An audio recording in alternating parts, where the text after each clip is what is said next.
I know you know what time it is. It's 8 o'clock, baby. It's time to crank that volume up to 11.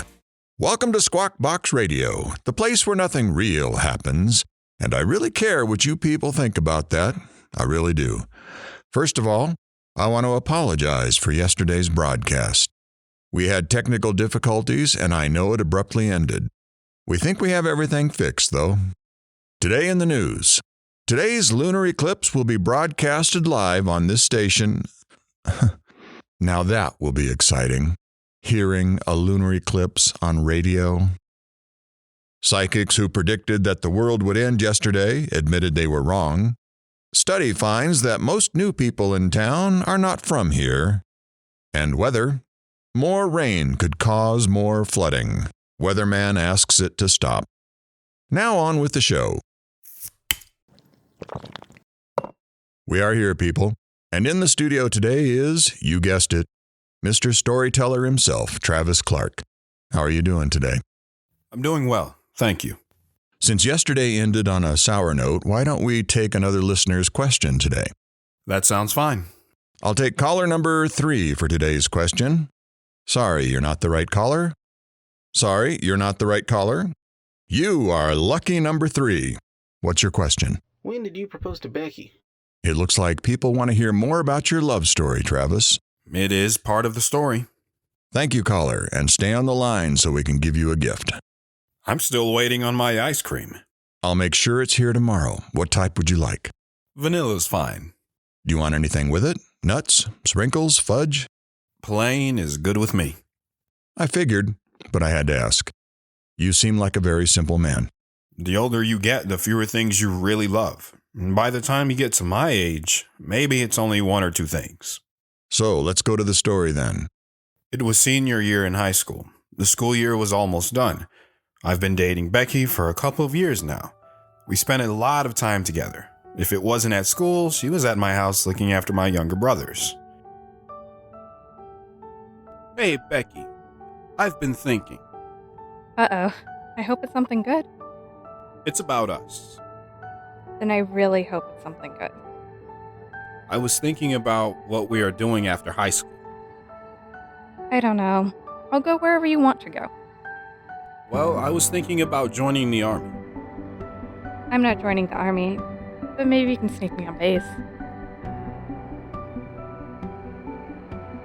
What if I don't have to sneak you on? What do you mean? What if we got married? Travis, I know that we're young, but we're both 18. I think we can make it work. I hope that wasn't your proposal, though. No, I know you would need more. Plus, I would need to talk to your father first, too. Come here. With that, she kissed me hard and put her arms around me and squeezed me tight. Forgive my lips. They find joy in unusual places. I don't mind it at all. Look, I don't want this opportunity to pass me by again. I should have said this a long time ago, but I have loved you since the first day I met you. Define love. Travis, I want to spend the rest of my life with you. Don't you want a minute to think about that? A minute seems like a really long time to waste.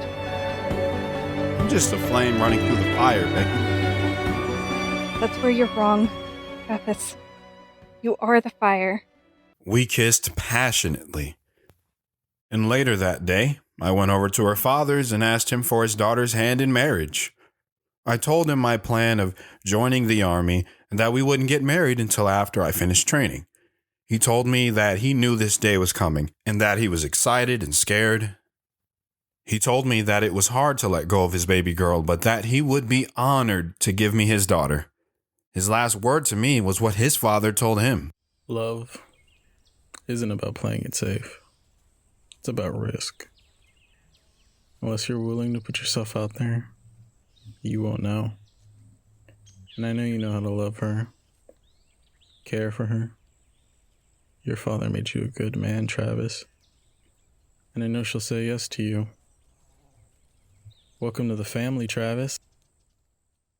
We parted ways and I went to the store. I didn't have a lot of money, so I got the best ring I could find.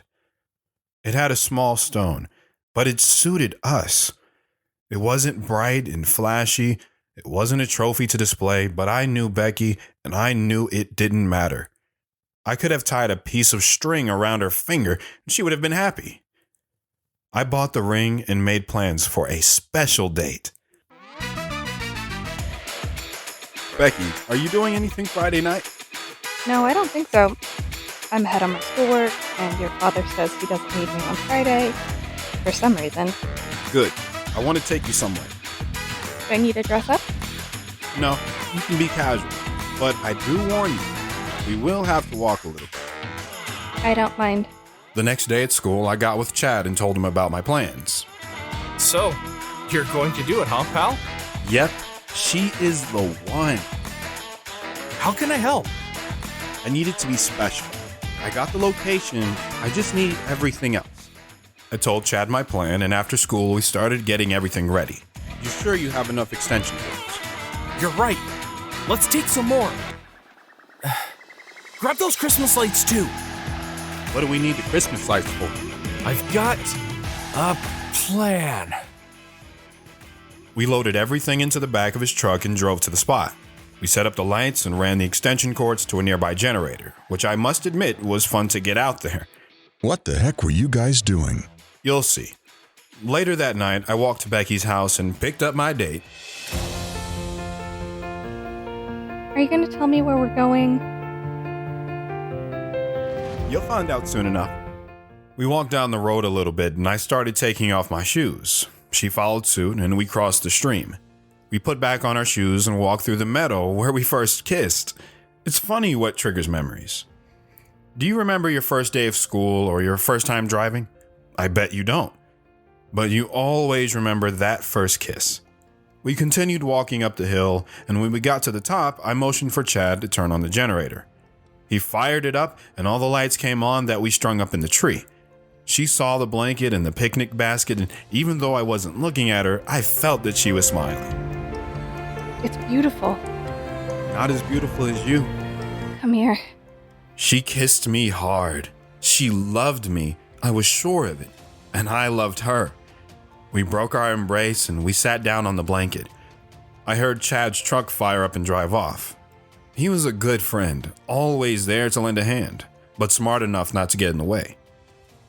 I opened the picnic basket and took out our food. It was all her favorites. I pulled out the fancy glasses and poured the sparkling juice into the glasses. I handed one to her. Shall we toast? Let's raise our glasses then. To the land we love and to the love we land. We brought our glasses together and drank from them. She never stopped smiling that whole time. I could tell that she was happy, and so was I. I reached into my pocket and grabbed the ring. I put my glass down and got on one knee. Becky, Yes. I haven't said anything yet. Sorry. Becky, will Yes. Sorry. Becky, will you? Yes.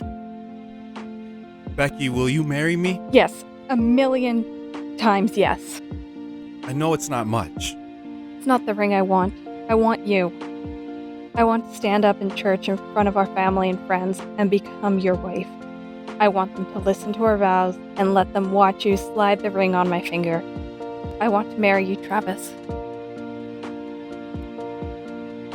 Are you alright? I'm okay. I can tell you're being less than honest with me. I just don't want to mess up. You won't, Travis. And if you do, I will try to fix you. We are in this together now. We are a team. Are you crying again? I'm not crying. Go get a tissue. Sorry, Travis. Continue. We made love that night. There was no world, no sounds, no lights.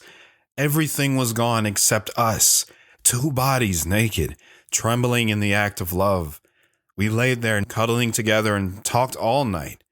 Talked about the future, talked about our dreams, our desires, our love for one another. Hours later, we were getting a little cold. We helped each other dress, kissing parts of the other's body as we did. We kissed some more, and then we started walking back to our house. I'm surprised. No interruption? No, I'm glued to my seat, man. Tell us more. We were walking back. Travis, I don't say this enough, but I love you. Becky, I am so in love with you. I can't believe I'm engaged. Believe it, it's real. Just like we are.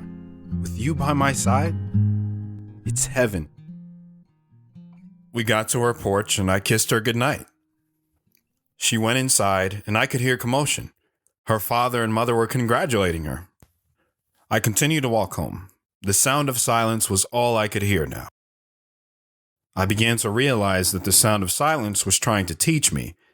I learned to appreciate the sound of silence. It is so loud, if you just listen to it. But I learned later that when truth is replaced by silence, the silence is a lie. I got home and went to bed. There was no one there to congratulate me. Becky was my everything, my only thing. I woke up in the morning and met Chad at the spot. We started cleaning up. So? Did she say yes, man? She did. Congratulations, man! Thank you. Chad, Yeah, man? would you like to be my best man? Wow. Man, I would be honored. I mean, even though there would never be a better man than you. Thank you. I stood there for a moment and thought about what he said. Am I a good man? You alright? I'm good. Just tired. Aw, bud, she wore you out. Nah, not even close. Come on, we gotta put stuff away. Let's go. We finished packing up everything and loaded up the truck. I couldn't shake what he said. We drove off, put everything away, and I went to help my dad on the farm. Travis, I'm sure that you just gave a bunch of guys out there hope. Hell, I bet half the female audience would have said yes to you. And the other half is looking at their man right now asking, why couldn't you do something like that? That was a hell of a story, man. Hopefully my producer will stop crying before tomorrow's episode. I have to say, I want to know more. I want everyone to know the story of Travis Clark, but we will have to wait until next week again. You've been with us for 2 weeks now. I have a feeling there's a lot more to tell, too. Travis, as always, it's been a pleasure to listen to you. You make me want to become a better man. Thank you, Travis. Till next week, everyone, this is DJ Humbled, signing off.